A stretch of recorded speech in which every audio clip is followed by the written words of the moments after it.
Breaking news, O.J. Simpson, also known by his full name of Orenthal James Simpson, passed away today at the age of 76. Actually, it was yesterday, according to his family. So he just passed away in the last 24 hours. And I'd say, wow, how do I feel about this? So I have to be honest. My first introduction to OJ when I was a kid was actually that famous car chase in LA in which he was trying to get away from the cops because he was listed as one of the suspects for Nicole Simpson's murder. And I remember being I think I was in the fifth grade at the time when it happened. Yeah, I was in the fifth grade at the time when it happened. I remember being very upset about that car chase, not because I cared about the murder or what OJ did. I didn't even know who this guy was.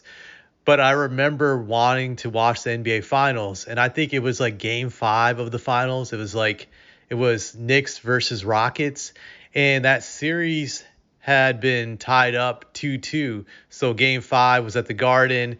It was kind of like a crucial game in that series, and I remember just being amped up to watch it. I hated the Knicks because I liked the Bulls back then. I was pissed off they'd beaten the Bulls during the playoffs.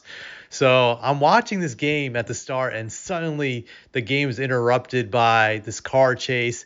And back then, for some of you young people, you didn't have many options on TV when a game was interrupted. There was no other place to change the channel like you do today. Like, for example, if there's a delay of game on one of ESPN's channels, they'll just have it go to ESPN News. And same thing with TNT, they'll just switch it to True TV.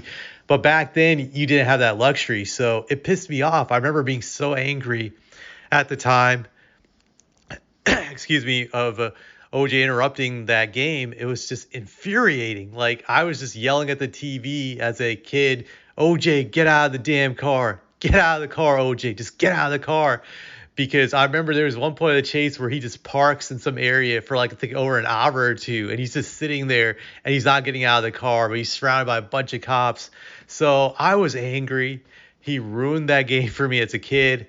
Granted, I'm looking back, I probably would have been happy anyways watching that game since the Knicks won, and so that sucked. But I'll never forget it. It was just a lot of hysteria. I think OJ really pioneered this craze that we have for reality TV today. That to me was kind of like the first preview of reality TV and just how dramatic it is and how it gets everybody into it. So that really was my first memory of OJ because I didn't get to see his career. I was way too young. He came way before I was even around for me to watch his career. So that was my first introduction to this guy. So for me, he's always been associated with being a criminal since that was his introduction. I remember the trial and not even caring about it because, again, I was just a kid. To me, it wasn't interesting. It was just like some random guy who was accused of murder, and there was a race angle where half the country was for him, the other half was against him, from what I remember. Or maybe I say more than half because it's like all the white people were down for OJ, and obviously black people were supporting him. So there was this racial divide that was very interesting. I think it was like the first introduction at a young age for me when it comes to race in this country and how it works and how divisive it can be and how emotional and all the other stuff that comes with it. So that to me was was an education right there in life. I felt the other thing I would say is I remember I think in the seventh grade when they made the verdict for him. And I remember just that was just another interesting moment because as weird as it sounds, I didn't care which way that verdict went, even though I did feel he was guilty, but I had really no emotional attachment to that trial. Just I was kind of waiting to see how people react to it. And I just remember going to a mixed middle school that had white and black kids at the time. And I remember just the reactions of seeing everybody. And it was definitely racial that the black kids were jumping up and down when OJ was announced not guilty. I remember watching it in class. The teachers actually decided to let us see the verdict, which was pretty entertaining. And the white kids were just all depressed and down and just sad about it. It was interesting. You even saw the teachers, like the white teachers were pissed off the rest of the day. Black teachers had some kind of joy and a little bit pep in their step, as they would say. So that's really what I remember the most about it. And also just the late Johnny Cochran's phrase when it came to OJ trying on the glove and saying the glove don't if the glove don't fit, you must acquit. Yep, that was a phrase. If the glove don't fit, you must acquit.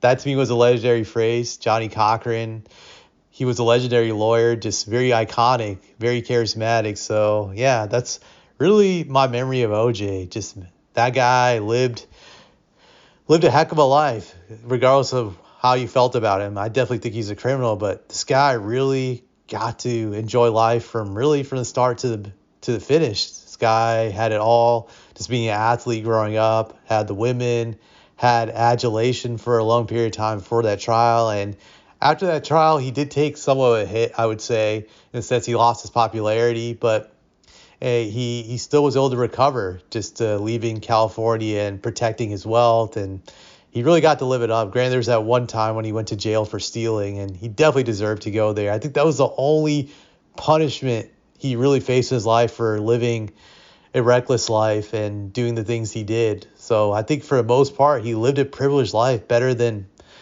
like 90 some percent of people on this planet. Just he got to experience everything you would want to experience in life.